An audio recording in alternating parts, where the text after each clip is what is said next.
And Candace, would you do a roll call? Yeah, the office is on again. Councilmember Northfeld. Here. Councilmember Stevens. Here. Mayor Scott. Here. Councilmember Anderson. Yes. And Councilmember Beal. Thank you. Department reports. Let's go ahead and go with Colby first. I'm getting feedback on yours. Oh, and it's just a little later than that. It's a delayed feedback. Oh, that's the Big Bang Theory we got on ours. No. It's not your.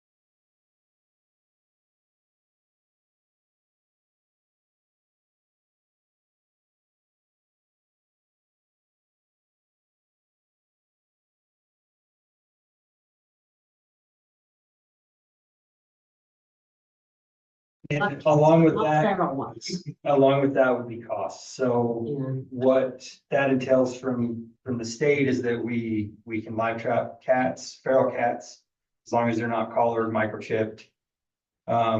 We take them to the vet, be vaccinated, sterilized, have their ear like knocked, and then turned back out. Gosh, that'd cost a fortune also. Right, so that's the official solution. To the cat issue. So that's something that we'll have to consider if it expands and it becomes, something that we want to address citywide, we might have to look at a community cat program. And fund it. That's something that we budget for. Our new secretary starts October 14th, so we're excited about that. Who is that? Danielle Nippon, What's the last name? Nippon Oh, with a K sound. okay then. So she's a Garf from Chester. She's actually Jordan Garf's sister. Oh. So, Sweet. yep. So as far as personal reference, we've got a pretty good one there. Yeah. When did you start? Sorry. October 14th. Good. Columbus Day. So that's pretty much all I have unless council has anything for me. Thank you. Thanks. Brian?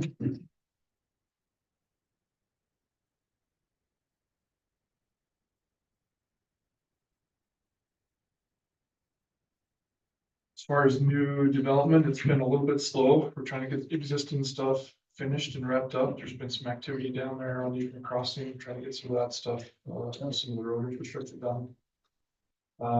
We do have some things on the agenda tonight. We've been working hard with the planning commission on some of those, septic ordinance and the lighting ordinance. I can answer questions about that if you want for just a minute. I did have a question. What if the building is a large building? I'm gonna say it's the temple and they've already got plans. Are we going to make them adjust what they have planned? So when they were approved 2 years ago, Okay, they were approved under the ordinance at the time. right, We did have a conversation with them. We asked them to not just indiscriminately shine spotlights up into the night sky. They did agree that they would focus them on the building itself and not just blast up into the sky. They did not go so far as what they did in Heber, which is to dramatically dim the lights or turn them off or things like that. But they did agree to try and contain the lights to the building itself. So this ordinance, we won't go back to them and say remodify it. They've already been approved. So they lock in at the codes in place at the time that they were approved. Along with all other new construction at the time. This is Right, it's not the only thing, it's just the biggest one.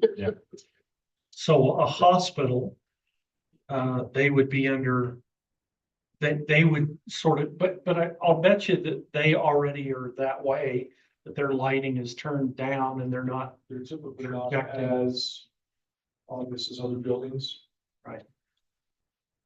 And I see the value of the night skies, but I also see the value of safety, and I don't want the lighting to be so low that when we have, you know, middle school kids coming home from an activity or whatever happens, that there isn't sufficient light for their safety. So I'll go over just a few things and we'll hit some more accounts meeting.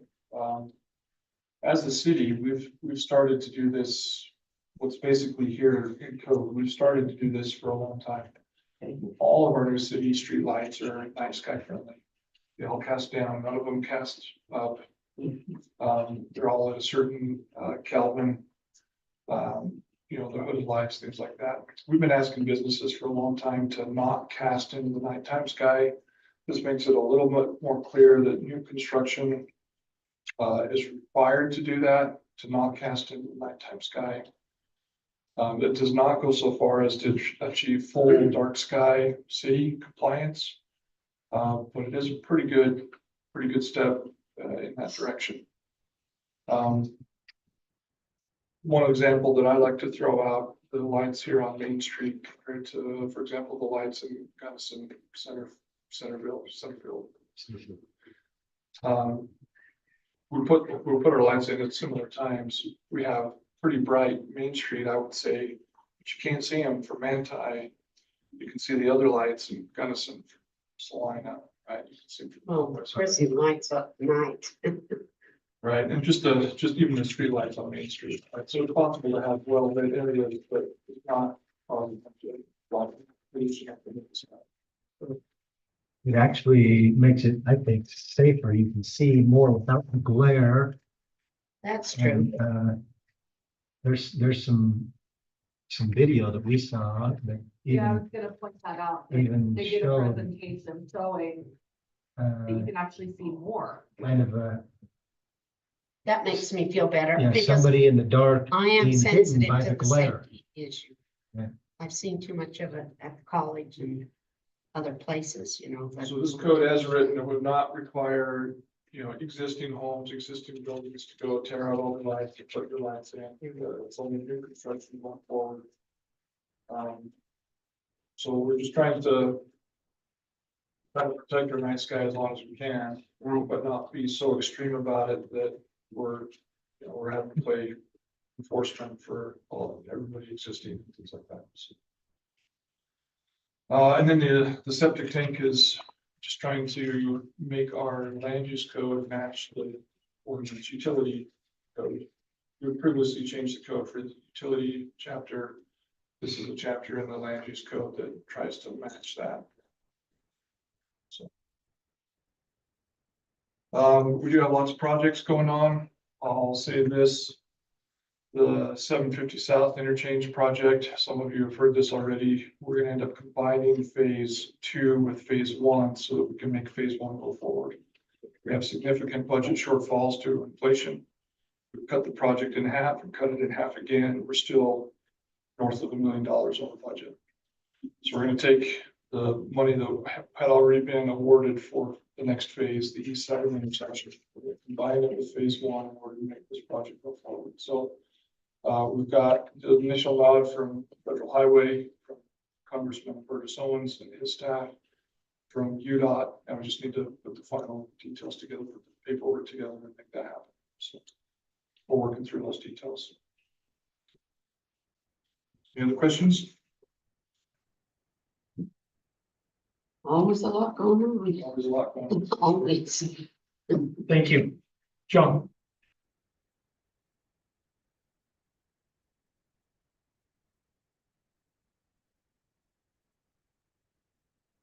Yeah, we got auditors here this week. They're scheduled for 4 days, or we're here for 3 days, so we'll finish up with their office, but so far, I think everything's looking good.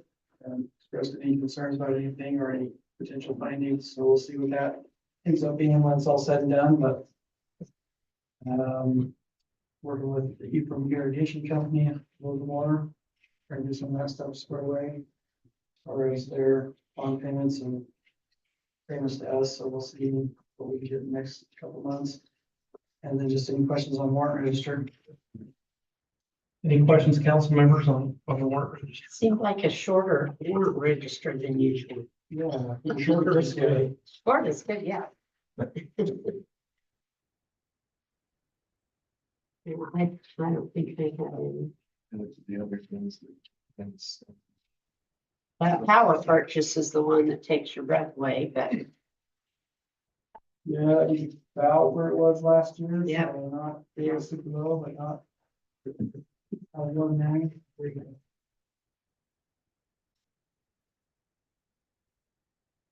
okay. Thank you. Jeff Jensen.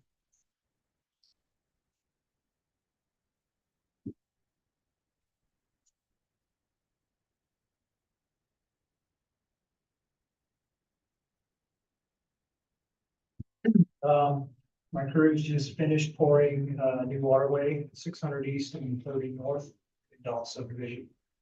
The road will be closed probably for the next couple of days. We have to let it cure now for about a week before we drive on it, but we put plates over it, so it'll be accessible, and we'll have to come back and do the asphalt later. That waterway's been a catastrophe for a lot of years, so it's good to actually finally get that done. We also placed a final junction box in the artesian drain line down west. So we should be good to go with that. That is flowing again. So, we've had a little back and forth with Don Olson, but all in all, I think he's happy. So If he's not, I'll hear about it. you will. Bids for the sidewalk project on 500 East, First North, and that cul-de-sac. Bids are due Friday. We sent the bids out to 5 contractors. I'm pretty confident we'll get at least 3 or 4 back.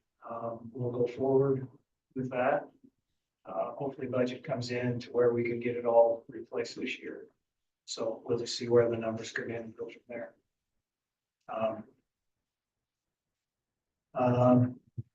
And Brian and I are still working on getting the bids out for the overlay chip seal to be done before fiscal year 26.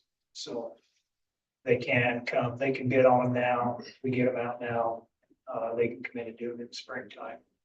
And then for fiscal year 26, we'll get the bids out probably in March, so we can go forward. So spring and summer, we can do a double deal. So we're working with Biolytics and Jones and Mail. They were scheduled to come do a presentation tonight. They had other things going on, I guess, so they will be here next council meeting, so we decided. Yeah. So, it's just a pavement assessment program, that the city will have access to. We'll have our own iPhone, and it's, kind of AI powered. It takes an unbiased look at all the road conditions. It assigns them to a category, it assigns them to a treatment. And so we can kind of have a viable solution and a better planning program for our road needs. And it will track sign inventory as well, which is huge. It does a lot of stuff. We just scratched the surface on this, and they'll fill in a lot more than I can with it. So I feel pretty good about it. About that helping us out. So I'm starting to see, maybe it's just my imagination, but it appears that there's some compression happening on the Canyon Road, on the down road, and I'm wondering if it's the logging trucks. like travel lanes. No, it isn't to that point yet, but it appears that there's just a lot more compression on that side of the road than the up Canyon. Should make side. sense, because they come down loaded and go up empty. So I hadn't noticed that. I'll have to get up there. Yeah, and again, it could just be my imagination, but I've been watching it because I've seen these logging trucks, and so I've tried to I don't know, tried to look at it closer. Maybe not, but it very well could be, so. Especially there at the bend, we may need them just to go straight, so maybe we could get some funding because of the condition. Just lose your brakes. Maybe on that note, Jeff, you want to mention just some of the warranty work up there? So we've been having issues up by Alan Stevens' house, kind of down toward the driveway that goes back to Richard's house. So both sidewalks kind of falling off the side. Jones and DeMille, has issued Staker to come back and fix that. They did the first, section warranty work, without charging us for it, but this next section, will be split 3 ways between us, Jones and DeMille, and Staker, which would be about $3,800 to get it all fixed. Really? Wow. Per person, 38 per person. Yeah, the total is like just under 12,000. Khaki. So, you know, I think we're lucky to get any warranty work done at all on a UDOT job, which is kind of silly to me that they don't have to warranty their stuff, but Lyndon from Jones and Bell has been really good at kind of holding their feet to the fire, and Ben Tanny from Staker, he's been good to work with, so we'll just pitch in that and just get it done, and hopefully we'll be done with it, so. But that'll last.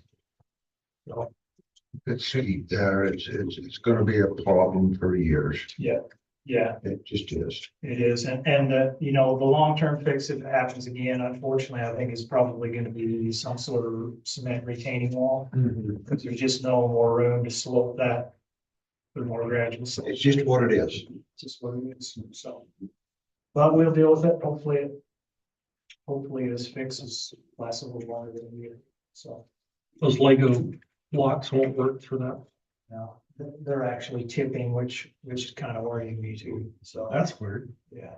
Well, the whole, I don't know, there's varying opinions of what's causing it. Staker's thinking it's runoff, but Lyndon's thinking it's voids in the compaction. So there's kind of a back and forth on whose fault. I don't think anybody was purposely being negligent. I just think it's those things. So. Then the last thing is, Dominic Peterson, his 6-month probation is up in October 15th. He's doing really well. I think we got lucky and got a good hand, so we think he'll be around for quite a while. Great. So that's it for me. I have a question. Yes. If tree on a private individual's home falls into the street, do we do anything about it? Well, if it's an immediate, we have before, if it's a traffic issue, if it's a safety issue, we'll go up and try to get it out of the street. We have helped a few people out, with cutting it and hauling it off. So it's their responsibility, but It's their responsibility. kinda- If there's a safety issue or road blockage, we, take a look at 3rd North and 4th East. that one of those pine trees. It's not a pine tree, Oh, it's on that this- big it's on this branch side. on the northwest corner. It's kind of falling down and Pellegrino's live there, yeah. it's blocking some vision as you come up to that stop sign. Well, and I can approach them and say, you know, you can either trim it or we can trim it, and then we might have to charge for it, so.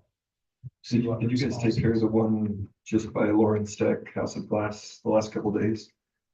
That corner, No, I think that's being privately handled. that's great, Yeah, Yeah, it's awesome. great. There's a few others that we need to check into. but yeah, that one's done. I mean, it's just. Yeah, that made a huge difference there. I just noticed that the other day, so. Okay, thanks. Thank you. Jeff Hermanson.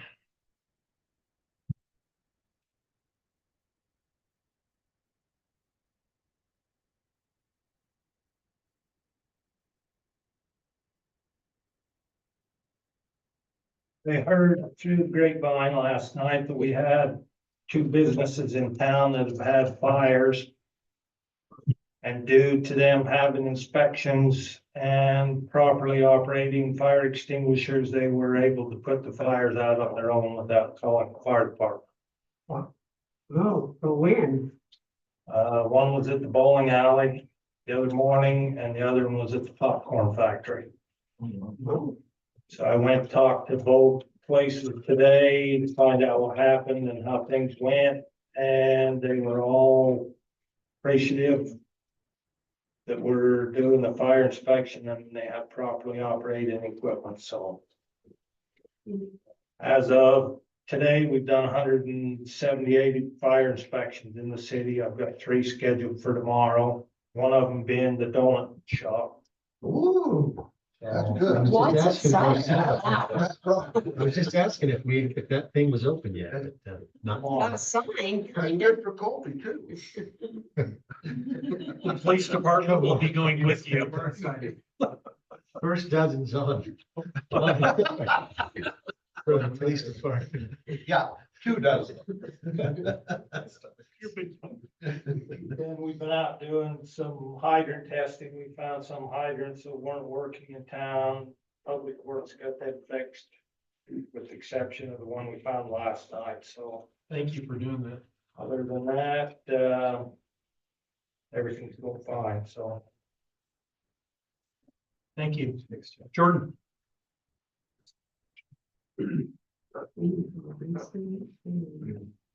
Incidentally, your last Facebook Yeah. was hilarious. When you ran into the, Basketball, trying to get the word out. We always get so many late registrants, so whatever gets people to sign up all the time. But yeah, so Rec's going good. We're kind of not as busy as we've been for the past couple of months. We're finding ways to keep us busy. Football's underway. That's going good. You might notice I changed the location this year. where is it now? It's at Kenview Park now. I kind of thought it was better just because that way we're out of Snow College's intramurals and it's kind of easier and a lot easier to park there. So I'll get feedback from the parents and see if we'll do it for next year, but so far people have liked it. Volleyball is underway as well. We're week 3 of 6, so I'm halfway done there. Basketball, as you know, registration is open, so thank you for following our rec page. Spread the word. And so some of our bigger projects we're working on is we've met with Grand Lane Skate Park Company to come up with a conceptual design for the bowl. I recruited some prominent skaters. And yeah, Anthony was there. And it was nice. They kind of met with their groups and kind of came together and talked about specific things they want to see. So they're gonna come back with us with a kind of more hammered out design. Now, were there some things on the top of the existing skate park that were Yes. and what about those? Will they warranty those? Yeah, so that's actually repaired now. Oh, They're okay. under warranty, and so they were pretty quick to shipping us out some stuff. And yeah, so it's as good as new. I know how much you like to shred on those, so. With my new knees, I might be able to. Yeah, so you're good to go from there. Are those the ones that people are purposefully knocking off? Well, yeah, one was shattered on the rocks. I don't know if they purposely took it off, but they definitely purposely smashed it. But I have heard that Somebody was saying that. was that a rec board? Someone was saying that there's kids they're over there. taking a sledgehammer and pounding them off, because they're not. Yeah, I haven't seen any, but I mean, maybe I could go camp out there every now and then, but none of the skate guys have told me, Seen anything. no, but yeah, that's definitely something worth looking into, because they don't just fall off, you know? Maybe they do, but no. Okay, well, yeah, I will talk to my guys and say, hey, keep an eye out for this stuff, and maybe it might just be time to get a camera out there. That'll solve it. To continue our conversation from our last city council meeting with the lights, Amanda and I talked and we're able to work it out within our budget to purchase the lights and still not go over our budget. So you'll be seeing that in The lights for the skate park? for the Pioneer Park. Oh, For, gotcha. The light festival. So Oh, gotcha. we got some, Christmas lights. yeah, and Corey is a stud and He just didn't have enough to do on his plate, so he's willing to help us out. So shout out to Corey. And so yeah, so you'll be seeing that coming up. Some bad news for Ephraim Rec, that when we contracted with a company way back to do restrooms. And I lost contact with the guy mid-August. And mid to late September, I was calling and I ended up calling some of his references that he sent me. And they told me that they filed for bankruptcy early in September. So I reached out to Tracy and he's looking into that to see if we can get our money back. We paid them $6,200 for its startup costs. So we're trying to get that back. And so yeah, that's kind of a bummer. Jordan, this happens. So don't take this on yourself. What kind of feel bad? It's like my first RFP. Well, you did everything that you should have done, but you can't control. The vendor. Right. Yeah. And so don't take this on your shoulders. We understand this Okay. and we're not blaming you. We're not, I mean, nothing like that. We're just dang mad at them. Well, I'm mad at them too. I'm kind of mad at myself. But don't, please. Well, that's a lot. I mean, that's a lot of money. I know it is, but this happens and it has happened to us. Brian will attest on a very much larger scale. And so if you want some consolation, just go talk to Brian about a little project that we had several years ago. Well, yeah, I don't think. And if Brian doesn't give you any, talk with Chad when he gets back, or talk with Corey, or talk with Jeff, and all of them will tell you the same story. That's a good crowd to be in right there. Yeah, well, I hope you know I don't take it lightly. That bugs me. I know it does, but I don't want you to somehow carry this weight on your shoulders, because you couldn't control that. So please understand that we understand. Well, thanks, man. Well, glad I'm not fired this time.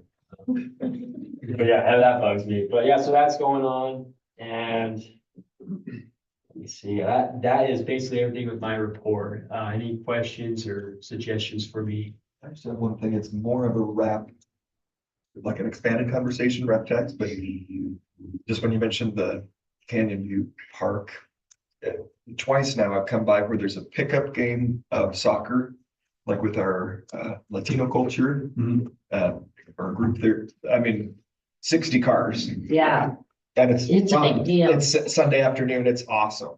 You know, I want to roll up and just watch them and, yeah, there's no parking. And so coming up from the movie theater, you know, up towards that corner, super dangerous. They're parking, they're not on the corner because there's, you know, but it's crazy. The Henson House is still for sale to my knowledge, and there's just not a whole lot of places to park, and I know where we have our public works truck and dumpsters. That's a potential. I just wanted to throw out a question, even if we magically were able to find more parking up above where that amphitheater area is, do you think people would actually park up there and walk down? Because this last time when I saw it, probably 20 vehicles were in the church parking lot next door, which I think it's probably okay, but There's an athletic. but yeah, event. it was hot fun, and it was just soccer. It wasn't like it was a concert. Yeah, no, I've seen that too. So I don't know. I'm just throwing that out during Jordan's thing because it's there is some land available. I guess we also could probably conceivably shift around some stuff. Sorry, Jeff, but like to even take over. I don't know. What's the plan for that parking and stuff there? Bulldoze the fire department. I don't know. Like, Yeah. Whoa. Watch out, Jeff's charging you right now. I don't want this Jeff to be mad, so I asked. Yeah, Jeff. so, you know, Brian's the master schemer here, and he actually mentioned that same spot to me as well. And I've just been kind of twiddling my thumbs, like, oh yeah, that's kind of cool, but I do need to give them a call and just see what their price is, because that definitely would be helpful. Brian, you were talking about parking lot, maybe a pickleball court, right? There's a lot of options. I think parking is at least part of the solution on the radar, right? Yeah. If not the whole thing, at least part of it would be used for parking. Yeah, so it's definitely a conversation. Yeah. But yeah, I'll look into that, because I think that chunk of land is definitely, would be great to add on. So, This one will depend on forward if it's a different conversation now, because Sean and I did meet with them once, but. Yeah, I think, Sorry, you're naming You're the gonna go down second. to their rich government on the sixth. yeah, I think that is something that we, future planning, we need to look at. So, yeah, any other questions or suggestions for me? All right, shout out to City Manager Mosley, by the way, she's doing great. We all think she rocks. Corey. Corey, as you're coming up, I'm gonna ask you a real quick question. The lights at the skate park. Yeah. And when does the timer go off? So me and Jordan, we talked about that. We're thinking we're gonna shut them off permanently November 1. Okay. So they're gonna be completely. Before daylight savings. Yes, so just so you're aware of that, I think they probably need to be adjusted because our time's changing a little bit now. Maybe we need to go do that and just make sure they're coming on at a decent time. I think they're set for 10:30, 11 o'clock. I thought it was at 9:45. You could be right here. I can't remember. My guys went and said, but I can't remember what.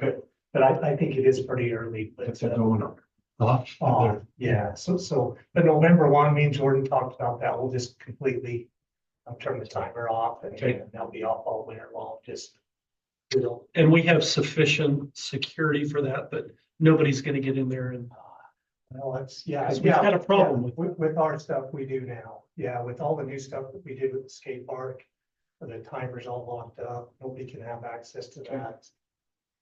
We did secure the pavilion lights as well, a little better. And we did change those out to LED as well. Oh, great. I know there were some issues with those. We did change those out too a while ago, but, yeah. So that's the plan is November 1, no lights on either the volleyball or the, parks. Okay, great. I don't know if that needs to be an ordinance of some sort, but anyway, that's kind of the plan.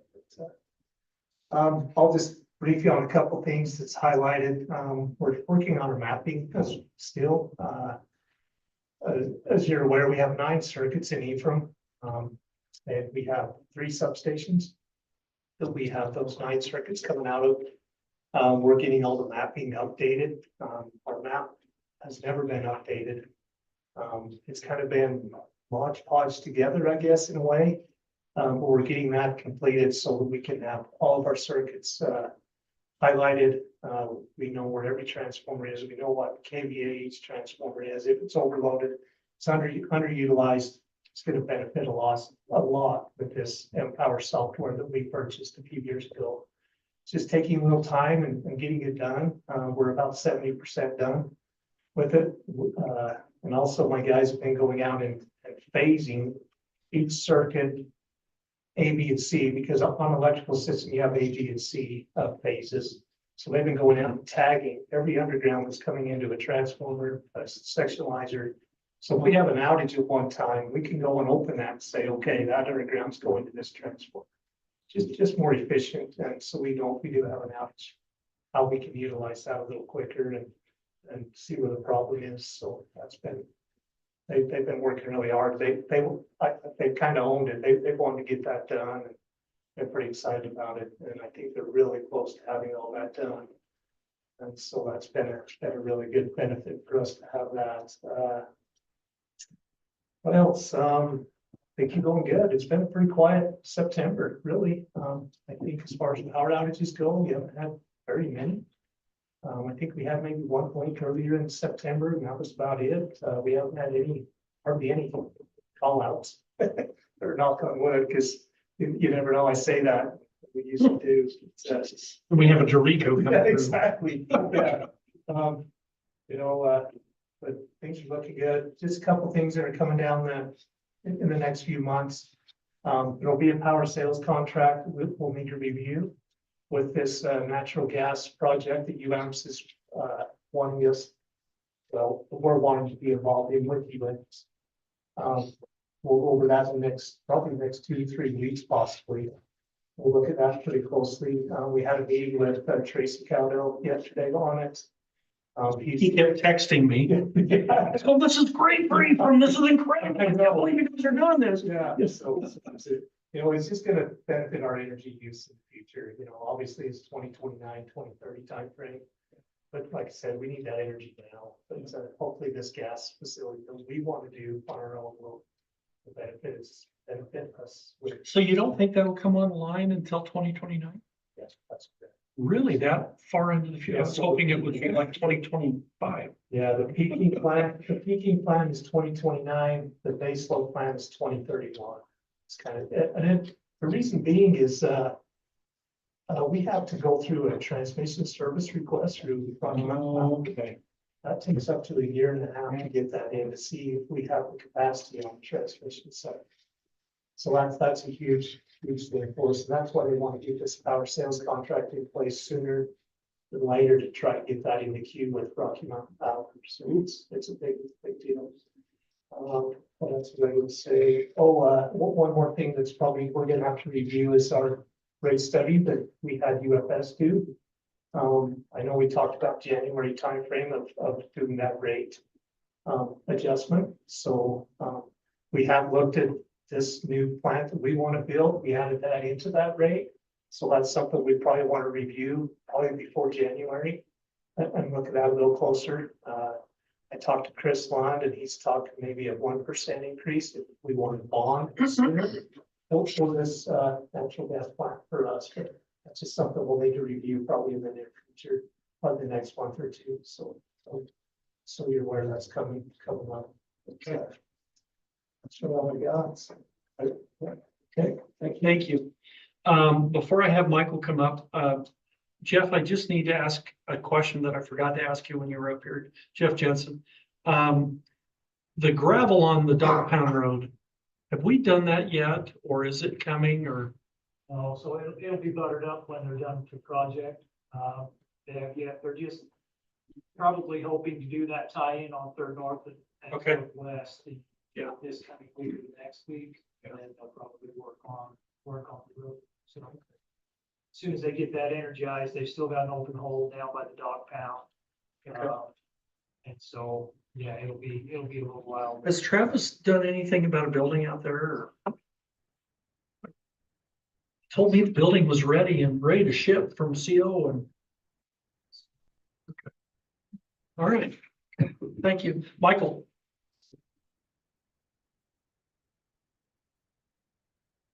Things are going great at the library. Last month. You are doing a great job. Thank you. Last month was library cards sign up month.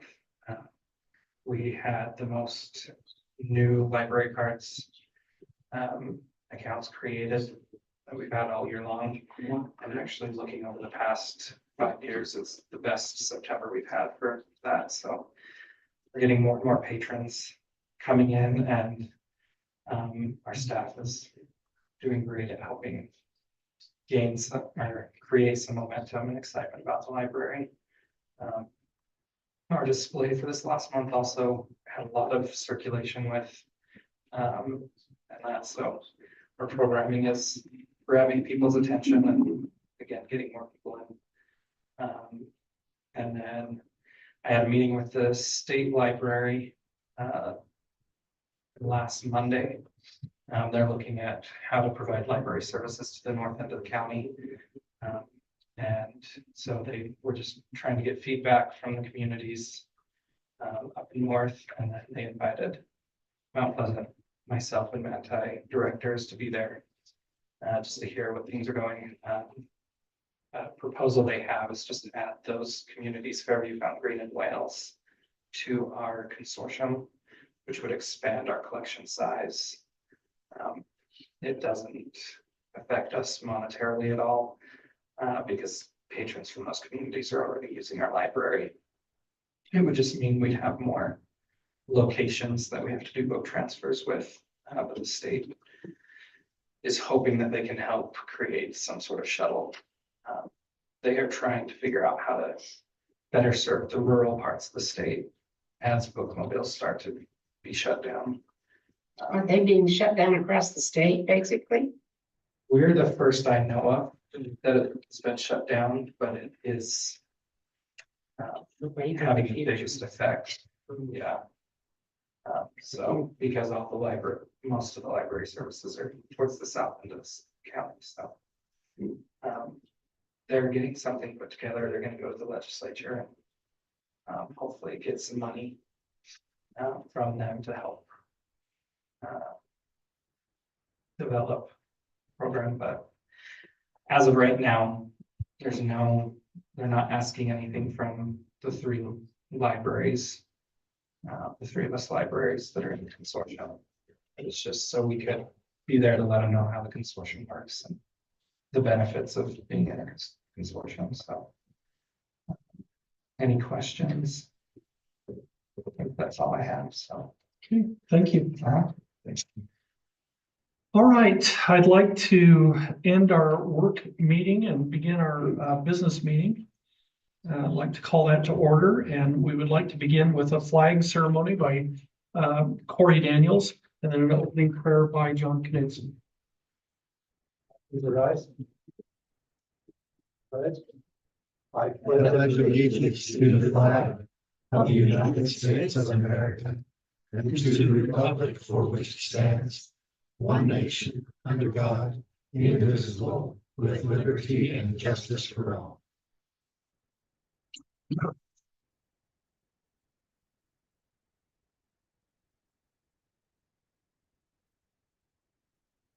We have to be here tonight to discuss the matters of the city and moving forward.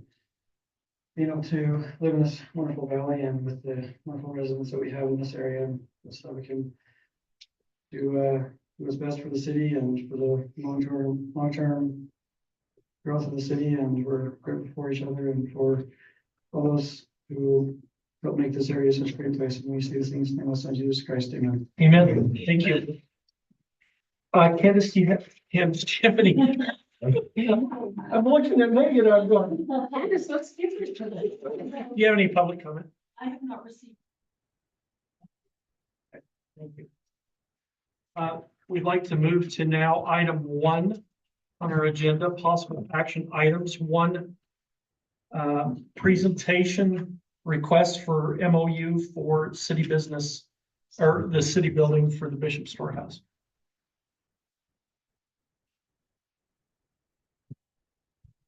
How are you, Ras?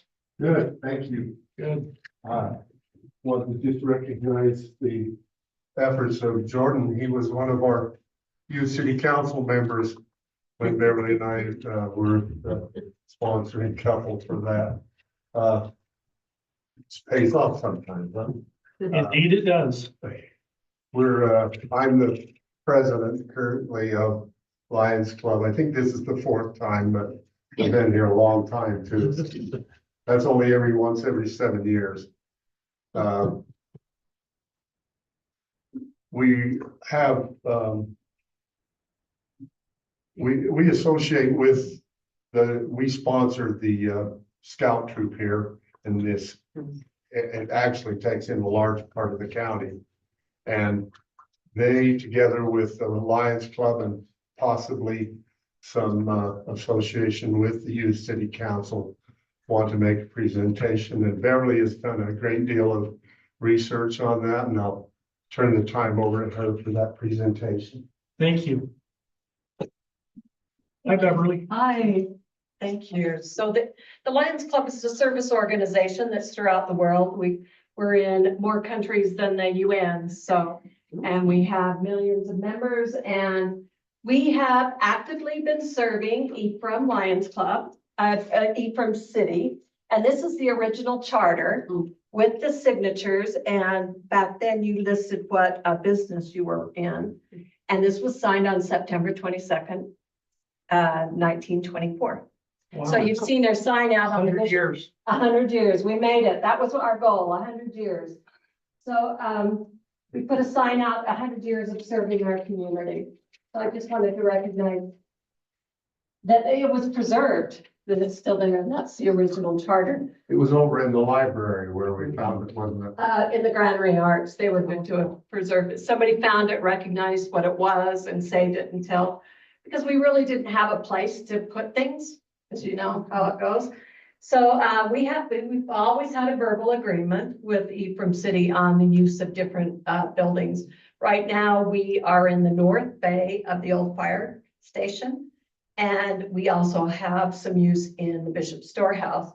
And so with this verbal agreement, we went to the last city manager and asked him, could we put this in writing? And so he gave us some suggestions on what to do. And one of the reasons that we brought this up was because we do sponsor Scout Troop. And we have our Scoutmaster here, who is Gary Cole. John Pugmire is our marketing person, right? He's the assistant scoutmaster. And so you recognize a need when you start getting equipment and you start doing events that they need to be in a central place. And so we were looking at the Bishop Storehouse in the basement area there, and that how the scouts could give back to the community, to this historic building. And so we started looking at what we could do. So we had a structural engineer come and look at the building. I think you got a chance to see that. Let me call the council members' attention that you have that structural engineering document in front of you. So he asked that we do that. He also asked that we identify projects and what kind of outside revenue sources would we do to do this project, rather than coming back to the city and saying, hey, we need X amount of dollars. And so one of the things that we do with the scouts is that we do the barbecue turkey at Scandinavian Days. We could take a percentage of those profits and always dedicate them to the projects that we do at the storehouse. And since it's a historical building and it's eligible to be on the historical register, we can apply for grants. In 1985, they did all the work, but then the city didn't own the building. And so they did all the work and put it on the register. And they said, all we'd have to do is get a letter from the city who owns the building, and then it could become a historic building. Yeah, so we got designation. Yeah, so we also, some of the other hats that I wear with, in DUP, when they were doing their memo of understanding with the city on the development and the way that they work the Pioneer Park, thought maybe that would work. And so our proposal today is, would the city consider entering a formal written agreement, a memo of understanding for the use of the city buildings, the north bay of the fire station, the old fire station, and the Bishop Storehouse? And so all are here to answer any questions that you have. Council members, do you have any questions? Did you say the old firehouse and the current firehouse? No, Just just the north bay. No, we're not all taking over Jeff's place. Yeah. No, it's just the north bay. You have the resource clothing bank in the other 2 bays. And your questions? Well, my initial impression is it's something that needs to be done. It's something in writing is always a lot better than well, and I agree to do it, so let's go ahead. Well, in 1924, it worked really well.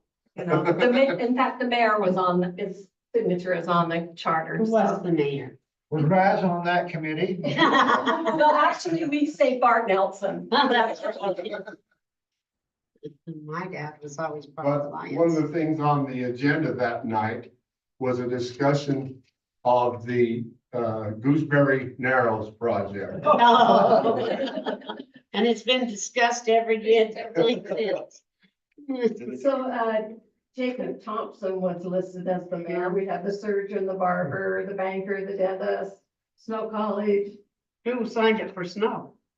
Let's see, Can't raise. Milton Knudsen. Well, And we have music, we have theater, wool growers. It's just fun to Wow. see the history. Anyway.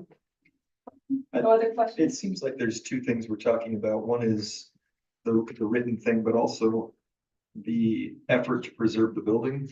Yes. And both are great pieces of this It proposal. makes it so much easier for us to apply for grants if we Yeah. can show that we have some guarantee of occupancy there. And I know that the scout troop is anxious to go clean up and start fixing up the ceiling in there that's caved in and do some other repairs and make it nice. With this memo of understanding, just thinking of how it might be written, but it certainly wouldn't absolve us of liability. We're not selling the building. No, But if there were issues, structural issues. it That's would why I was outline- glad to see this Yeah. from an engineer.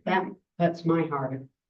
So I got the memo that the DEP did with the city, and so you can kind of go and use it as a template. We don't have a national organization that requires it, but I think that's a start. I think, Dev, we're all in agreement. Mhm.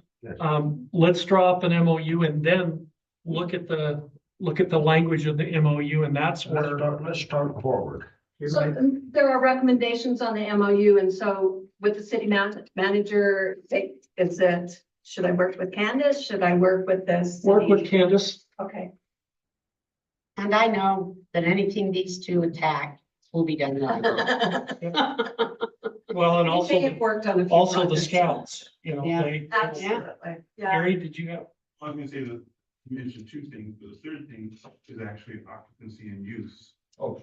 Because not only would the scouts be using the building, but my understanding, we've got the Eastern City Youth Council use it periodically. And I suppose if DOP or. And we also have a service project. We read eyeglasses. And so if you set up a room, and so you set up a place for people to do service. One of the things that we focused on this year is how to involve the youth in service in their communities. And so we found a grant for $15,000. And all summer long, we've involved youth in all different kinds of activity. And then we can donate back to their, either their team or wherever they volunteered from, and scholarships to Snow as well. Some of them happen to be the girls soccer team by coincidence. How did that happen? Didn't the boys soccer team get turned? Yes. Yeah, they found out very quickly. And scouts, they help with the events, the fly-in, many different things. So let's do up an MOU. One of the things that I'm really maybe invested in an MOU is just an understanding that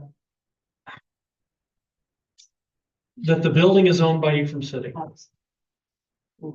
That's something that has to be really well understood in a future MOU.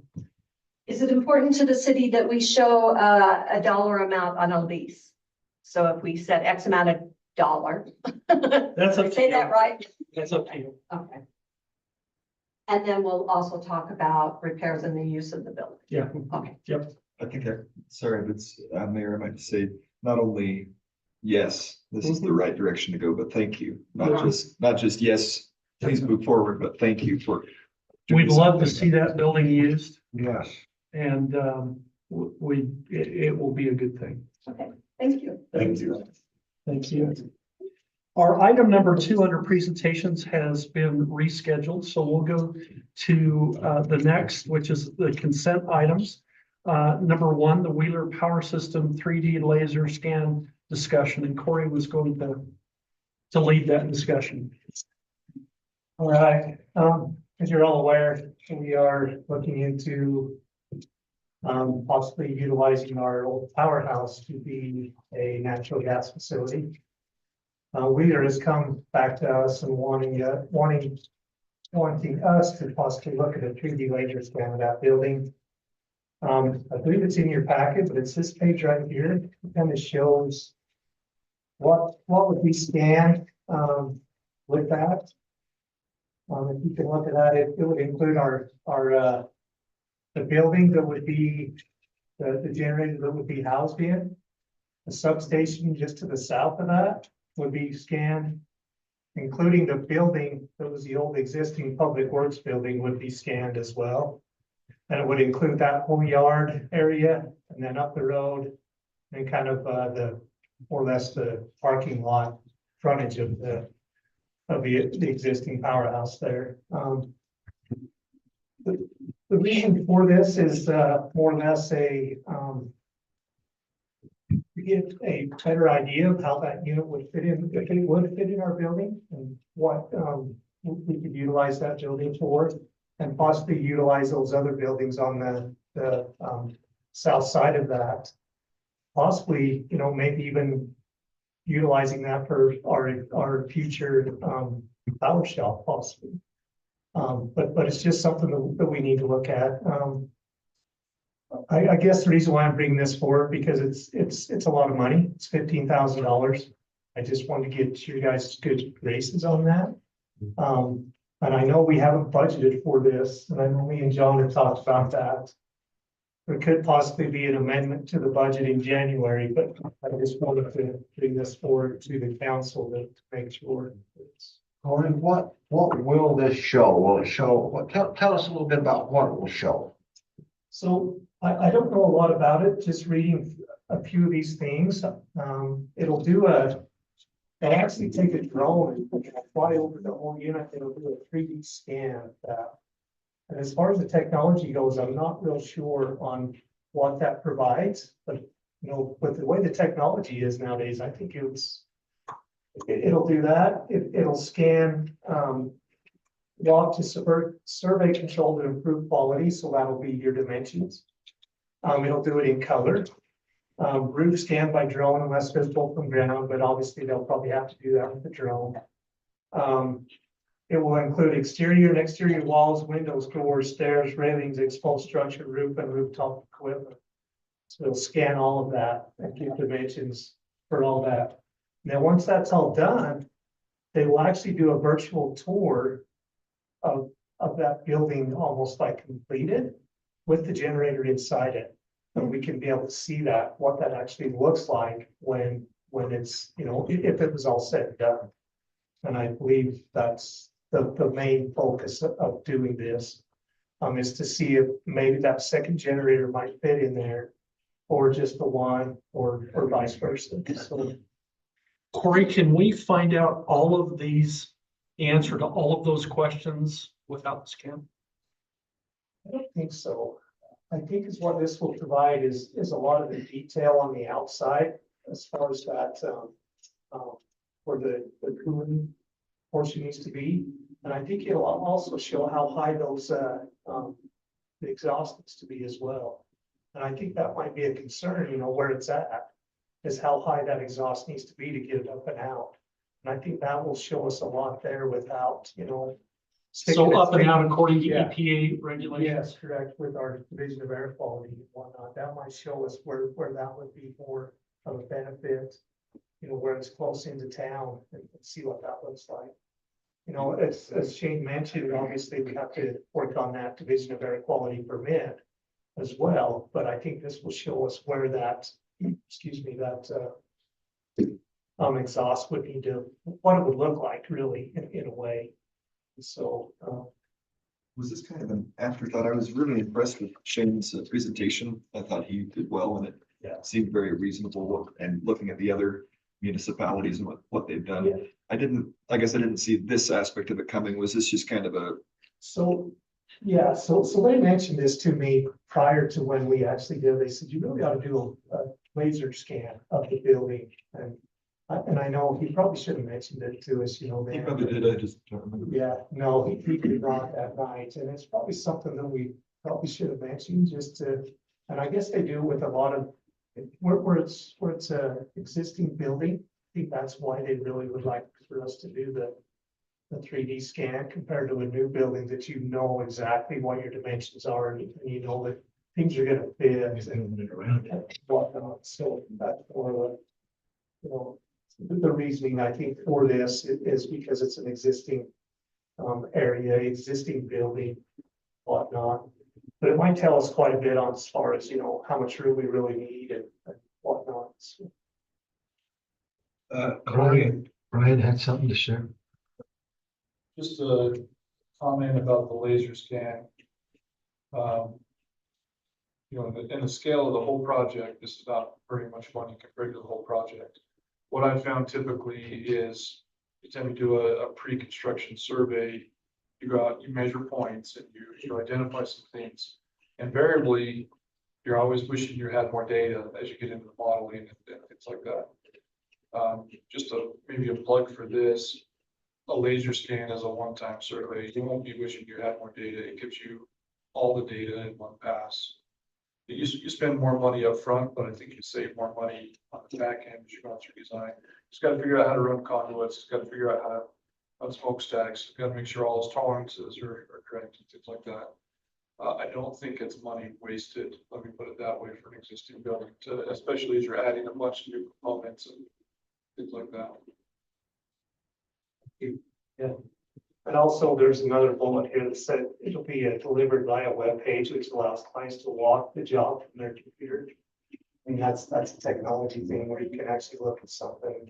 You know, and it's always good to go look at something in person, but you can see that, okay, well, I missed that component, what not. So it's, and then you coordinate the project a little better with us, with them as well. Say, well, we missed that, but well, we go back and look at that radar scan and see that it's there. Possibly, so yeah, and I'm with Brian, I don't think it's money wasted at all.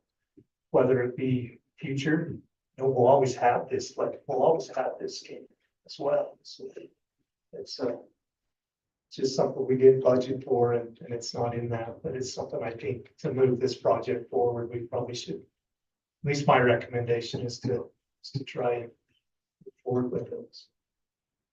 Do you have any question or comment? Well, I did. I just, on that one page, it said inclusions virtual photo tour if ordered on that second page. Third line up the top. See that? Yeah. Right, let's make sure if it's included, let's get it in there. Yeah, sure, yeah, that's included, yeah, virtual public tour. Yeah. As you can see, probably on the 12 or 13 bullet down, just the scan would be 8,600. I think there's some other deals there that would be included. I don't think that includes the transportation down and whatnot, so. Just the scan to Revit, I don't know what that means, but that's 8,670. The overall price is 15,598, so you get that whole package done and have that bigger area scanned, even like it said, the whole substation as well. See what those dimensions look like. And I really think it would give us more of the detail as far as, you know, how much conduit do we need really is, how much wire do we need to going into that substation and whatnot. So it would, yeah. How many want to spend? I'm saying that because I feel pretty good about it. And with what Shane and Jason is the budget is it's something we do a lot, and we have a lot of success doing it with this scan. Really helps them, helps us from that space. Any other questions, council members? Okay, looking for a motion. A motion that we, you say adopt, or move forward with the Wheeler Power Systems 3D laser scan project. This is called. To continue the gas power generating plant. Oh, to continue the gas power generating plant. Second, Motion made by Councilmember Beal, second by Councilmember Anderson, all in favor. Yes. yes. Thank you. Thanks, Corey. Moving on to item 2, Ephraim City Ordinance 24-03, septic update in subdivision regulations. Brian.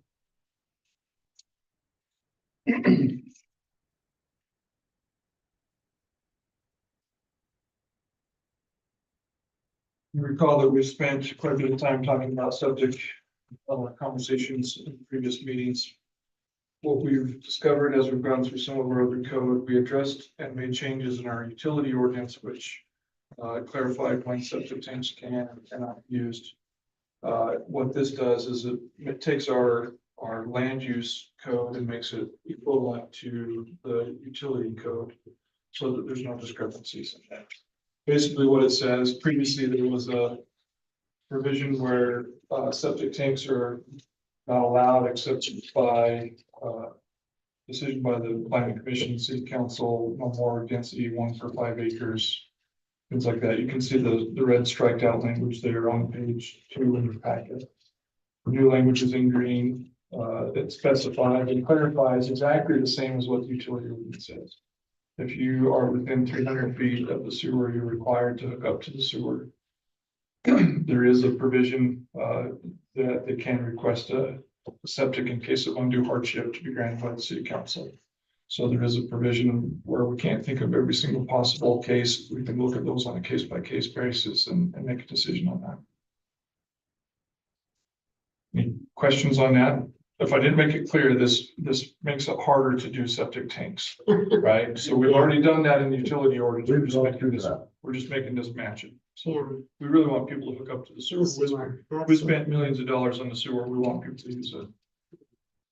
So it shall be unlawful to construct or to continue the use of any other sewage disposal system such as a privy, vault, cesspool, or septic tank on the property except by written approval of the city council in cases of undue hardship. How do we define undue hardship? Because we've struggled. Our last case, that was exactly what was used. Right. That language was used to substantiate their claim for a septic system. We spent quite a bit of time, and the utility board has also spent quite a bit of time discussing that. What constitutes a hardship. Right. We thought of a lot of scenarios. In the end, what was decided was we can't think of every scenario and spell every scenario out. So really, it was a case by case determination. Cause I know in the retirement world, to take a hardship withdrawal or a distribution for the money that you shouldn't touch till 59 and a half or later. Death, divorce, first time home buyers, which would not apply, but these types of things. I think that would be too prescriptive and we would be barking up the wrong tree probably. Probably needs to be a case by case as difficult as it is. But I think we probably could spell out some of that language. I think we'd also want to make sure that we're consistent with utility ordinance and that whatever we end up with, right? I mean, this has evolved a little bit over the last little while. So what, okay, hear me out on this. What if we just put a period after, it shall be unlawful to construct or continue the use of other sewage disposal systems such as privy, vault, cesspool, or septic tank on the property, period.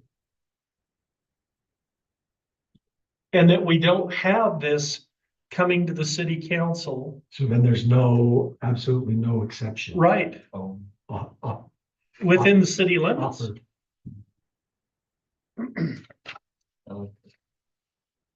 So we did consider that as a planning commission. There are at least some schools of thought that would say there always needs to be an appeal, a right of appeal for some kind of a decision. In this case, that would specify that it goes to the city council as that. I don't know if Daniel is online. Are you on? Yeah. Maybe Daniel could weigh in on that if he has thoughts on that as far as whether. I'm here. And I agree. I think there needs to be some kind of an appeal process or something to allow people. I mean, I like the language of the undue hardship. It is kind of a case by case scenario, and I recognize that can create a situation of concern of treating people differently. However, as long as you're consistent across the board, and much like other cases where there's a logical reasoning and you can justify whatever decision you make at the time, you should be fine. But I do think it's appropriate and better to have that language to allow in certain scenarios, because kind of as it's already been addressed, there's plenty of what ifs out there that can be created, and you're obviously not going to be able to reach all of them. But I'm no septic tank expert, but I would imagine could potentially be a scenario where there is no other option because of some reasoning. And so I think it's important to have it in there. it becomes less litigable, I guess. With that in there. Megan, We'll sorry. we'll probably actually have something in the near future coming for you in regards to a septic tank.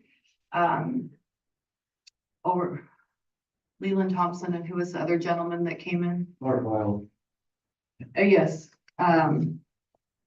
he did sell his property and I had the new owners call today saying, well, we're allowed to have septic here.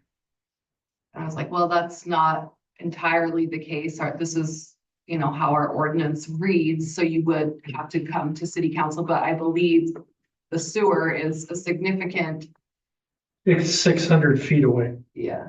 or 600 yards. So this is a subdivision that was previously approved with septic tanks. I'm very familiar with this. Yeah. And so there are some vacant lots as new houses build, would we allow them to also be grandfathered since they were originally approved that way, or require, since it's been decades now, require them to comply with the new law, which requires connection to. You would have to obtain right of ways through a pasture and hook up to the north And or install. or pumps. install a lift. And that may become a question in the near future as far as do any of those constitute a hardship? Well, if it's over 300 feet, this doesn't apply. Then, right, this ordinance, as I'm reading this. I think my initial understanding of that was for existing connections, you have to connect. Like if you have a home and the sewer comes within 300 feet, you have to connect. Yes. I don't think that's meant to say anything over 300 feet doesn't have to connect.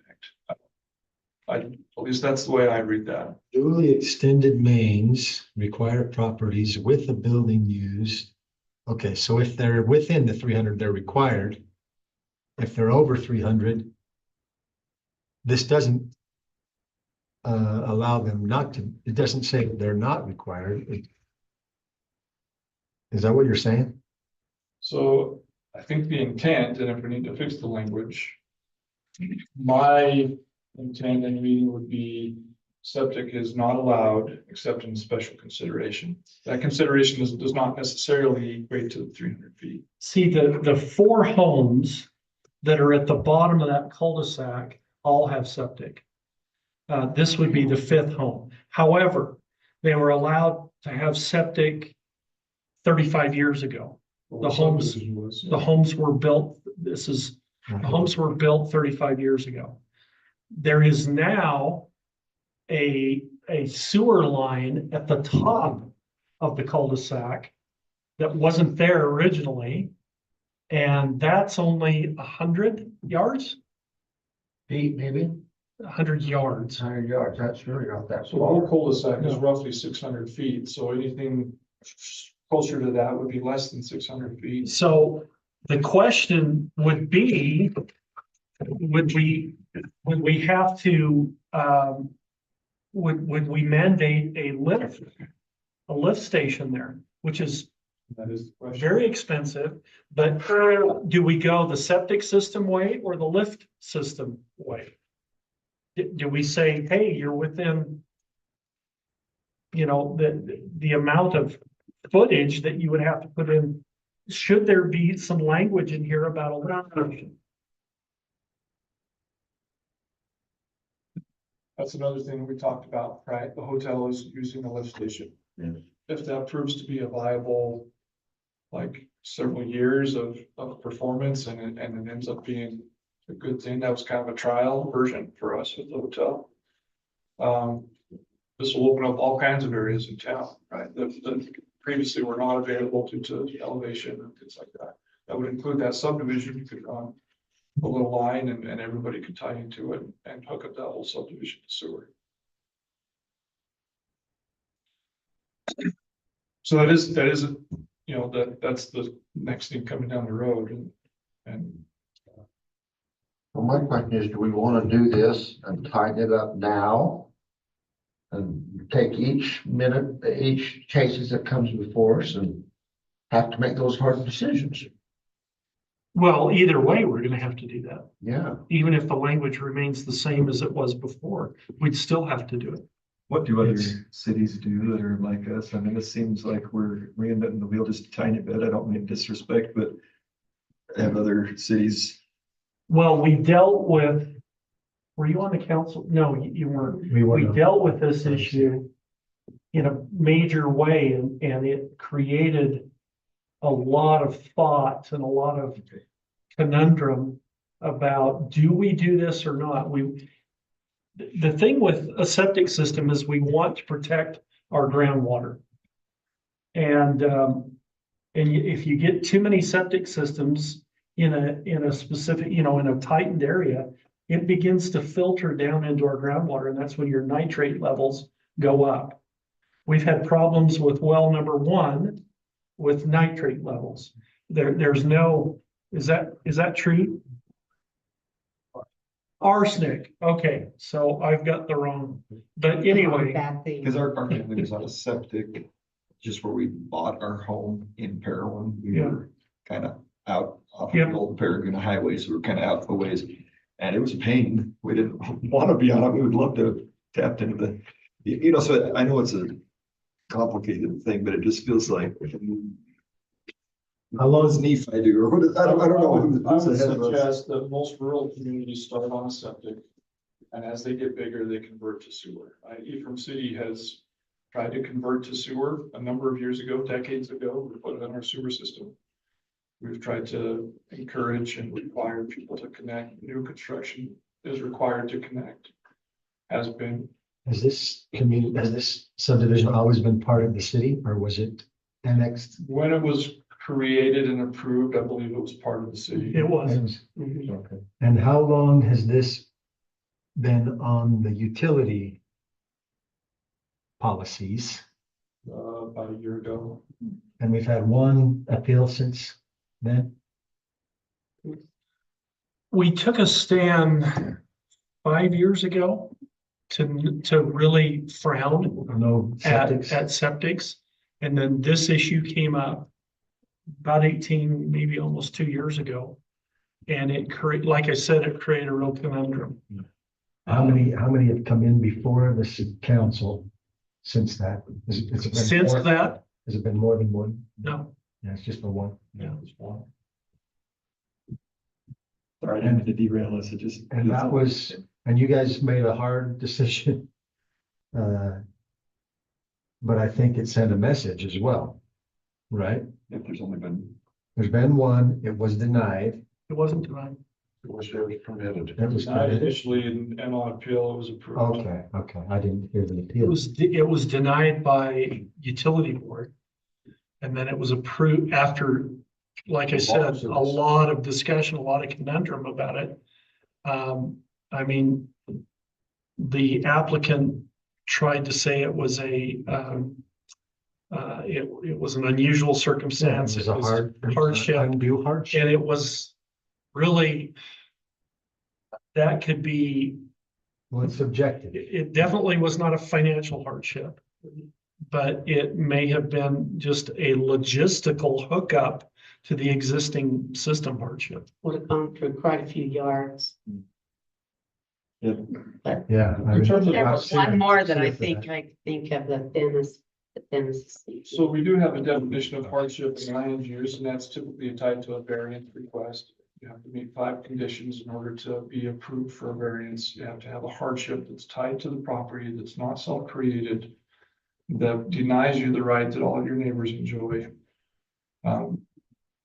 Related, not necessarily identical to this application, but there is some language for that. This conversation kind of stinks. Uh, Is this? I was expecting somebody else to give us that remark, but good one, Anthony. That thought has crossed my mind several times, but I didn't give words to Yeah, it. you were smarter.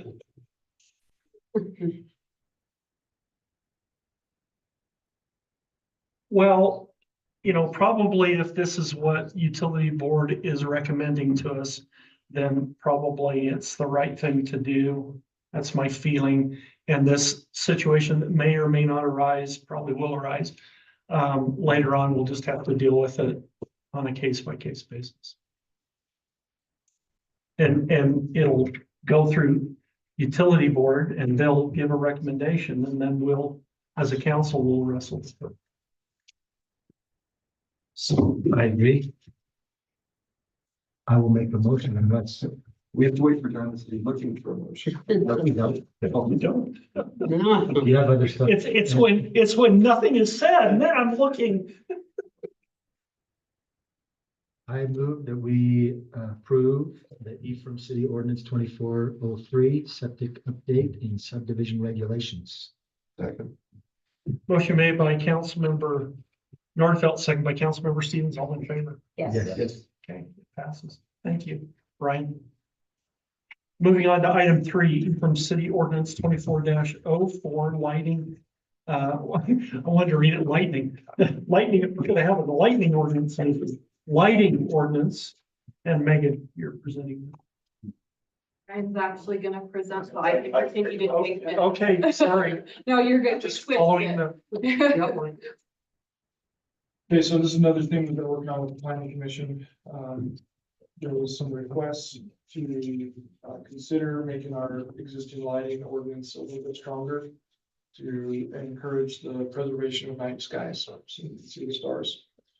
We've gone through a bunch of iterations with the planning commission. We've been working on this pretty much all summer, or at least a good part of the summer. We've gone through multiple iterations, and what you have before you is what the planning commission finally settled on as far as some of the language.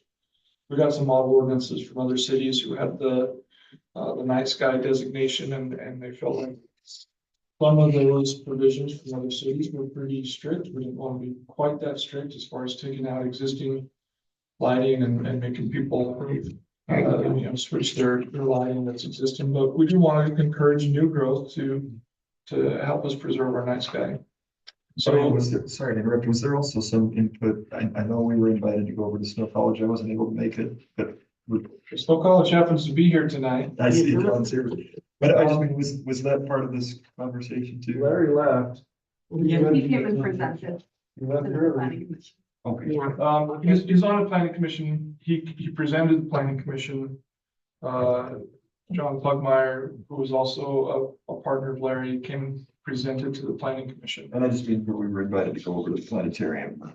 So you were there. Okay. You want to report on I that? wasn't able to make it, but I hope that was kind of. Yeah, it was a great presentation. And that's where we saw some of the photographic evidence of this doesn't make it more unsafe. And sometimes it's actually safer, I think. You can see better if there's not a glare with some unnecessarily, these lights that I like that. provide the glare.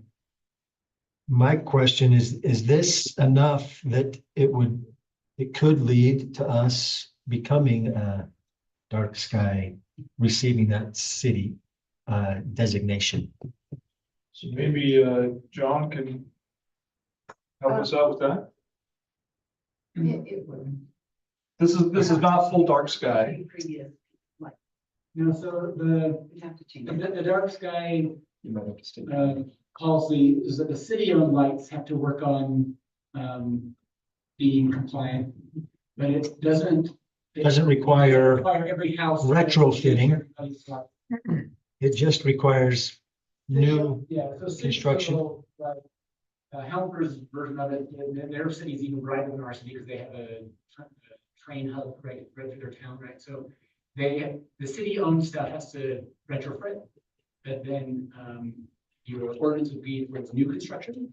And then everybody with bad lights is grandfathered in, but you would have part of it also a yearly educational opportunity. So if we educate people, or educate the electrical company or like construction builders on new houses and give people options so they can, when they make a choice to switch the lights out, that they can think about this when they consider those changes. That's. And Snow College has Offered to do the offer to education. do the educational part. Yes, we almost did it last month. Is this ordinance that we're proposing enough that in the future, I'm not saying right now, but in the future, we could look at continuing and making extra steps to become designated a dark sky So I city? can speak on that. Larry and I talked about it, and with this ordinance, we believe, according to the language in the application, that we actually would qualify for that certification for Ephraim. Jordan Howe, the rec director, was also here when we were discussing it, and they agreed to partner and provide other educational opportunities for dark skies, stargazing parties, things like that, where Snow College could also come and discuss, but totally willing to work and together to provide those educational opportunities. So. Corey? Sorry, Mayor. Yeah, and any new lighting that we buy, like a subdivision, they are dark sky compliant. They're actually the 3K, the 3 Kelvin, 3000 Kelvin. So they don't, emit that light out, they don't pollute it. And any street light that's more of a high pressure sodium, that's the round, we're putting up the 3000 K, so they only shine down. So we are, anything that we put up new is dark sky compliant. It has been for a while. It has been for a while, but We have retrofitted some of our stuff in the past. yes, we have it. And anything that we take down that's old is going up as a dark sky compliant lights. And we'd certainly wanna, if we went that direction, make it part of the new hospital, those types of things, especially if we're anticipating large lights. Most of Main Street is now dark sky compliant, and that's been retrofitted. And so I think as we move forward and with new construction, I think we move closer and closer to that designation. I'm not sure. I'm not sure of all the compliance requirements for that designation. I'm not sure we would ever reach it. Basically, we have to have a lighting ordinance in place, This would which this would satisfy that. satisfy requirement. that. We have to provide the education, which Snow College and the rec department have already agreed to do.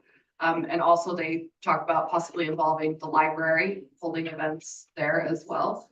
And then anything on city-owned property has to be retrofitted. Has to comply. It does not If it- mean, if it right, doesn't it does not currently. mean for every residence in Ephraim City. Yeah. So, Which we may not be there right now with the city lighting. But we could be in 5 years, But we could, possibly. we could take steps toward that. We But also budget about 7,000 a year for LED, retrofits. You just did the pavilion out of the park with that, right? For new street lighting, whatever, safety. So we budget for that every year to get those lights replaced, and we only do it if it's out, we'll replace it with that newer one. But it is an ongoing effort to keep that going. Are there practical or financial benefits for getting the designation beyond just important quality of life and patting ourselves on the back of those types of things, but would we Lower qualify for- lower carbon. it could increase tourism.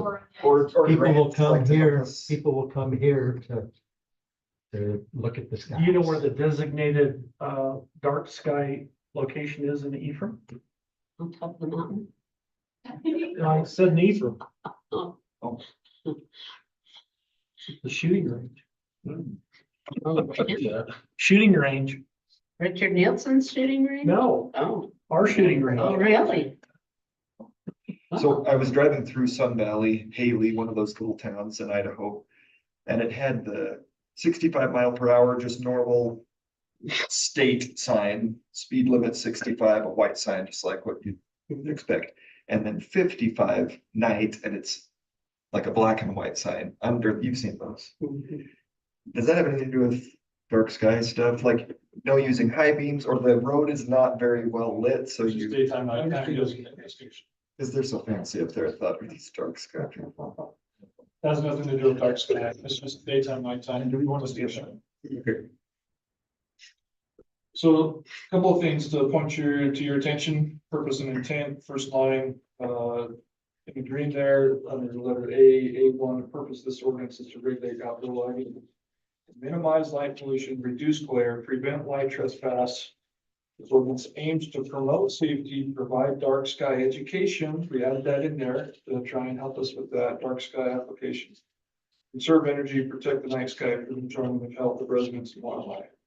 So two key pieces to this. One is we wanted, rather than spell out everything, we came up with 5 key principles that are kind of goals of this ordinance, right? That's down in section D, lighting design principles. Lighting should be useful, it should be targeted, it should be low level, it should be controlled, and it should be warm in color. We don't want the really bright white lights.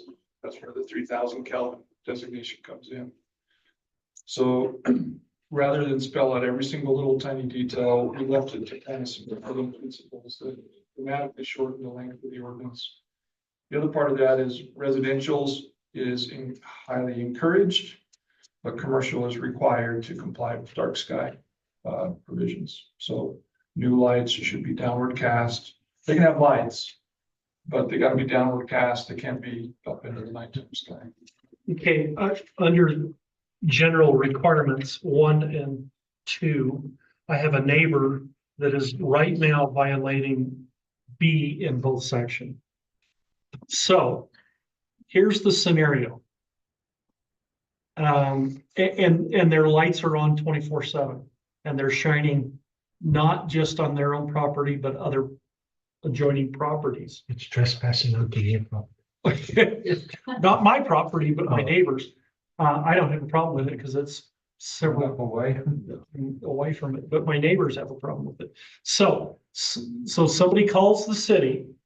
We filled a phone call that has a violation of B in both of those sections. How does our police department enforce this? Do they? Or do they enforce So it? I can tell you some things we've done previously. We have not focused as much on residential, but we have focused on commercial. We've had a number of businesses that have come in, their lights are way too bright. We ask them and say, hey, could you please direct that down? Can you please dim your lights? And they have, mostly they've tried to do that. We haven't really threatened to cite anybody, but we've had voluntary compliance with that on a number of occasions. What this does, in this case, residential is highly encouraged, it's not mandated. So 2 things. 1, residential is not mandated, but it's also grandfathered if it's existing. So in the case of your neighbors, they would probably be grandfathered. We can ask them nicely. We would not have much enforcement teeth as far as forcing them to change something. E down there at the bottom says all new outdoor lighting installations must comply with this ordinance. What, So that is something that I will place like on a zoning permit, like. Especially for commercial, but then for also residential, we will encourage that the lighting be downward cast and dark sky compliant. One of the ideas that we've talked about is as they, look for information about how to apply for things, we can include a link that says we highly encourage dark sky friendly lighting. Here's a link with a bunch of resources, possible lighting options that you could look at as you design your home. And I believe John said that they do have a grant available with NASA. Yeah. That could provide funds for people that do want to retrofit and replace. Residents and commercial. We have some money available for those who are interested in doing. so does there need to be any verbiage at all about holiday lighting for commercial things? I mean, I can see that some people might not consider that. Like, oh, we've got all this fun lighting. Because I think some residents would be irritated if our sky looks pretty good until certain times of the year. I mean, I don't think we need to mention, specific, but, Corey, That'll Corey, be you're still gonna included in our decorate my lighting tree. ordinance, like during certain times. I believe for holidays or certain times of the year. I believe that's already in our lighting ordinance. Okay. And to dim at certain times, but like there are exceptions. I believe for like certain events or things like that. So number 3, commercial lighting, talks about that a little bit. Businesses are encouraged to turn off or dim their exterior signs and lighting after 10 p.m. Exceptions can be made for businesses that operate past 10 p.m. However, the lighting still must adhere to the downward facing shielded requirement and not exceed the color temperature. Should not trespass on the neighboring properties, and all parking lots should be downward cast and not upward or outward cast. Seems pretty clear you would need to make an exception for. So if I were to try and administer this, if this were the code in place right now, and I got a complaint for like a one-time event, probably we would look towards the 10 p.m. as a guideline. And really for us, for code enforcement, we're looking for repetitive violations. Well, and just that it wouldn't be trespassing has the wording there. Because again, I think people can get a little excited sometimes and it's, you know, like strobes and stuff, and it's all over their neighbor's house too. And again, multiple holidays. I sound grumpy, but it'd be nice. I think we could look at both A and B for that. Or A and C. If it becomes an issue that has been an ongoing issue, we would probably look stronger at it. I'm just being frank in how we would administer. If it's a one-time thing, we've never had a complaint and it's never gonna happen again, or at least not for a long time. One night, we would ask them to turn off their lights. But if it's repetitive, we would go through some active code enforcement. And we kind of cover that with for events, they do have to apply for a special event permit. And we encourage, like, depending on what it's going to be, like, we encourage them to go talk to their neighbors, let them know. Like, people who live by the college know that when it's a football night, like, there is that exception that the lights are gonna be on longer, music's gonna be playing longer, things like that. Any other questions, council members?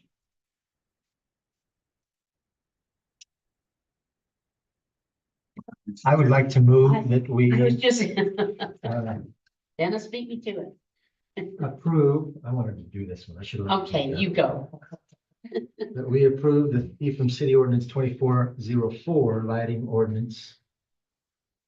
Second. Motion made by Councilmember Nordfelt, second by Councilmember Stevens, all in favor? Yes.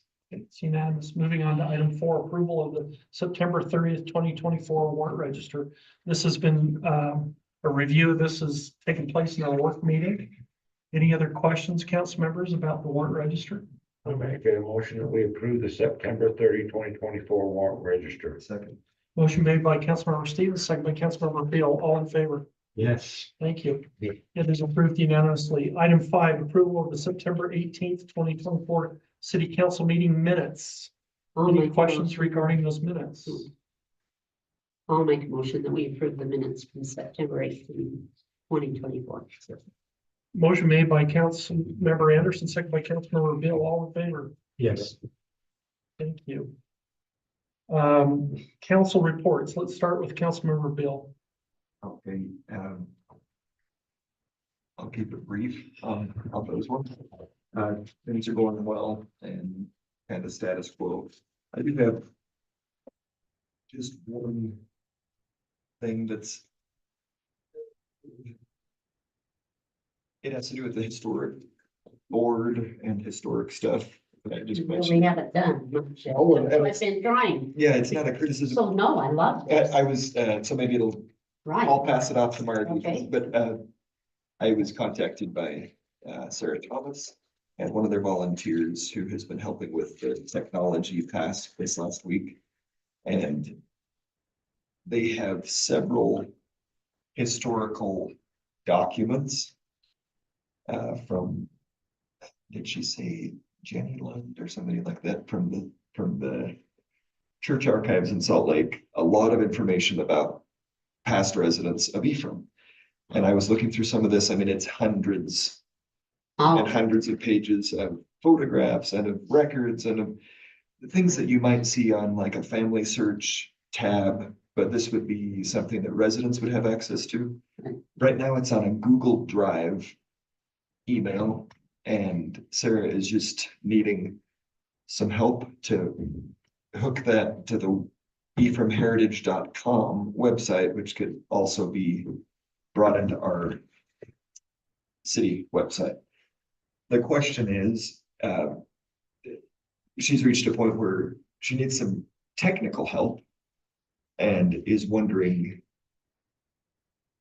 to put it bluntly, if the city is interested in preserving these historic documents, and if so, perhaps Marlin or another resource could help. Not a Band-Aid, but let's make it so that we can not only have a repository of these historic documents, but that we can add to them, but the residents could view them. And On the city website.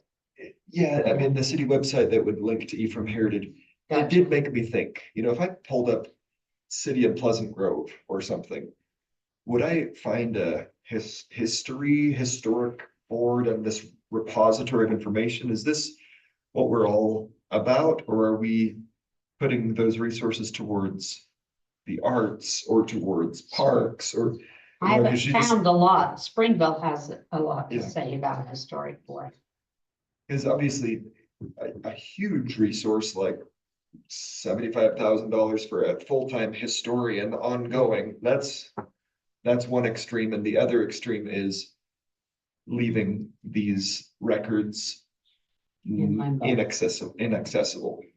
And so that's just kind of a thought there. I will go talk to Sarah and find out who this volunteer is. And maybe I'll, But the technical piece, if we use Marlin, of course, would have to come from the city staff and from you in order to utilize him that direction. and maybe, I'm sure it has a lot to do with how much technical assistance is. I think it could be like a 3-hour, we're back in business and it's kind of running itself. I will just end with a historic board. I can't remember exactly what it's called, what it would be called, but that's more broad. So like a Mike Frenchley from Snow and, you know, I've already Bev talked to Mike. or somebody that it could be, you know, somebody from Granary, somebody from Co-op, somebody, you know, even the Gordons from the cemeteries, those types of things. And if it were a board run with a council representative, I think we'd be able to figure this out. So it's all the more reason to create this historic board. Not that I'm micromanaging, I just mean, No, there's. let's talk after the meeting. I would love this. But I love the input. the blunt question from the resident was, does the city care? And I think they if care a so, lot. how do they, like, is Ephraim interested in preserving this? Or she said, or, and she was being sincere, or should we just, if residents are interested in that kind of thing, they can find this information through other ways? Okay, the answer to that, I think we're all in agreement with, is yes. Okay, sorry to say it like 3 times, but.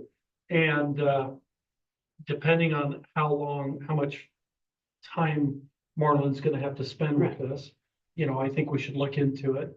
We should also look into, you know, is it highly accessible now on a website, a particular website, or, you know, do we have to transfer it in-house to us? Or is it highly accessible? I pulled up the ephraimheritage.com with a colleague at work yesterday, and Kelly Larson. He said, "This is amazing." Was it there? He said, I've never seen it. Can we just put a link? Yeah. to that? And to that, yes, but this is like these Google Drive, again, I think it's a Marlin conversation. Those It's are in not addition, part of the, right, it's the- separate. okay, gotcha. Okay, so Okay. That's it. Margie. Another, session next week, couple of days. I don't know what the big hot topics will be. Everyone's just waiting to see what happens in November, but you know, there will be some hot topics at this, interim session, and that's next week. Wednesday, either Tuesday and Wednesday or Wednesday and Thursday. So I'll listen in on that. And then what was the league asking for? Oh, I got an email on that, but I don't think it was pertinent to what we're doing. And I'll make sure, oh, who else do you want to add in? Or you want to just wait till we've got a new manager to add them into that? To the Utah League's Monday meeting? Yes. Okay, Well, I want Candace. Can we have, yeah, I can add her in Yeah. right now. let's add Candace in. You might be getting the emails anyway. That's the one down in Richfield. No, this is I get the Or Friday. weekly. Utah League of Cities and Towns, and they have a Monday Oh, meeting, Every Monday. yeah.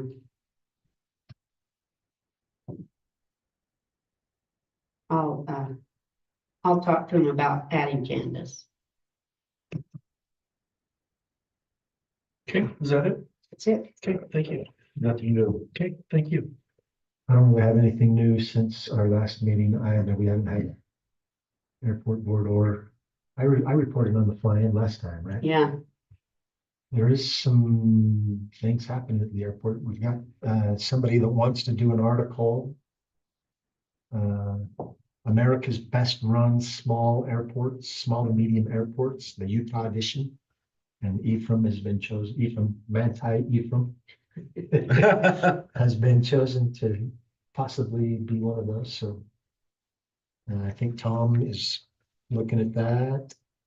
Yes, I've sent it to Tom. She contacted us again today, and so I gave her Tom's information directly, because he can answer almost every question about the airport. It's time for some other stuff to be happening here in the next little bit with regarding the airport and the FAA and facility report or something like that, so. But other than that, nothing. Thank you. We met with the Ferguson Group this afternoon, Brian and I and Candace. And we talked about the future. We talked about a possible EDU grant money designation for our public works. There's, and this would be above and beyond a earmark. And there may be money to provide for all the infrastructure for that, and we're going to investigate that. Their report that probably the Senate will change hands. But the House will But the too. House will probably, they don't know. It's a big question mark. And the reason why I asked about this is that What about the White House? we didn't talk about the White House because we don't get any money from the White House. That's dangerous territory. But it affects our earmark availability. If the House changes hands, then our congressman will have less earmark ability. It goes from 15 earmarks, maybe down to 7 or 8, maybe less. And so that will affect us. And so we just need to think about that. We need to plan for the future. Why is that the case? Why is it? Because the controlling, the controlling party has more earmark say than the party not in control. In minority. Yeah. Is it So that'd be in the House.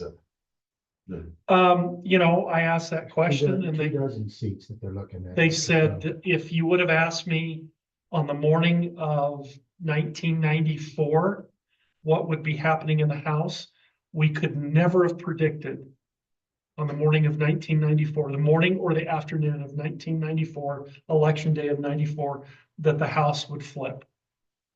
And so he said, that's how we're looking at this.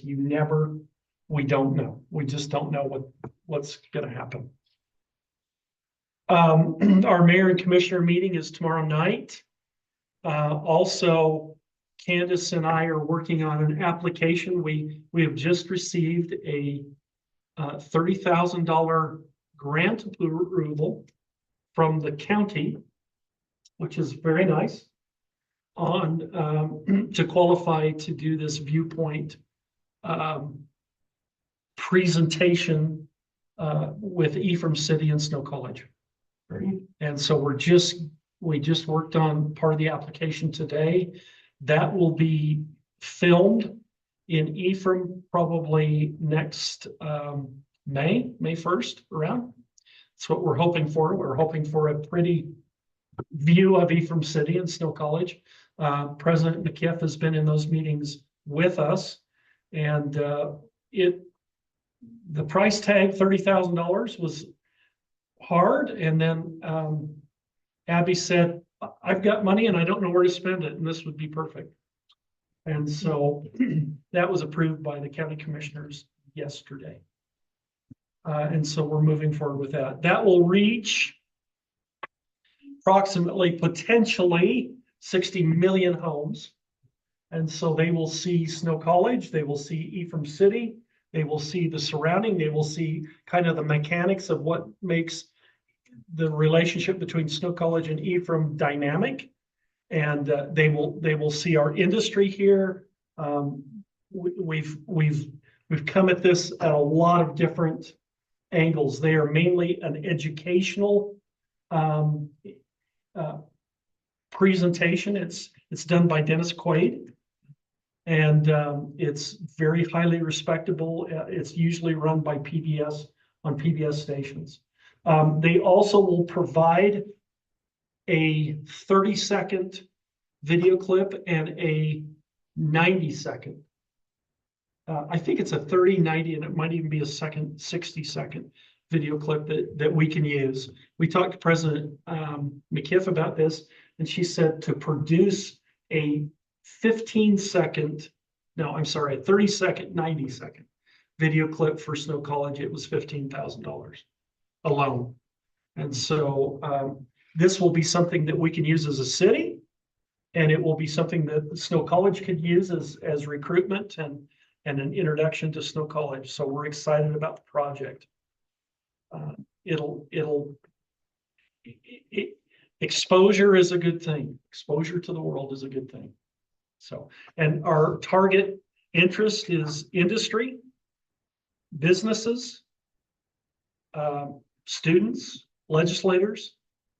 All of those are important things. So, okay, city report, city manager, Candace. First thing I want to say is thank you to everyone, especially the staff. I don't know how I would have survived the last 2 weeks without particularly Brian and John. They're fantastic. Megan for doing the minutes tonight. Just everyone's been so wonderful. We really are a good team trying to make everything move forward. So I'm very And so I've authorized them. We're going to hire the 3 of them, up their salary, and they're going to be a combined City manager. We've been calling ourselves the 33% club. The 33% club, me, Brian, and John, we can do anything. Better than the 1%. They could run a small nation very That's easily. right. So not a lot tonight, just trying to get on top of everything, find out what I don't know. And once again, website, I had a pre-launch meeting with Civic Plus this week. Our website is looking really good. We made a few tweaks to things. Want a picture of an actual police car. I'm gonna do that little field trip. You choose which car you like the best. You need the new truck. Okay, we'll put I'll that make on. arrangements there. Because right now it's super generic and we can't have it launched with that super. See, I like generic Jeff's truck. new truck. Yes, it is nice. It's nice also. Fire engine red. It is. So Marlon's moved up our email address changes. But just remember, we have a 1-year overlap, so there's no hurry. We'll kind of do it one at a time, get things moving. You're not gonna have any issues with not receiving your email. We'll just slowly try to transition over to the .gov. At least that's the hope. And just so you're aware, we're gonna have a document purge after the audit. I try to do it on an annual basis with the company Shred It. So after the audit's over, we'll start looking at all the retention with all the departments, and this is something we have been doing for about 3 years now. And it just keeps us up on our retention schedules, make sure that we get rid of stuff we don't need. And that's it for tonight, unless you guys have any questions. Thanks for all you're doing on this. Yep, thank you. And the rest of the 33% club and the whole 100% club. 70%. Okay, looking for a motion to adjourn. I move we adjourn this city council meeting. I'll second that. Motion made by Councilmember Nordfeld, seconded by Councilmember Stevens, all in favor. Yes. Yes.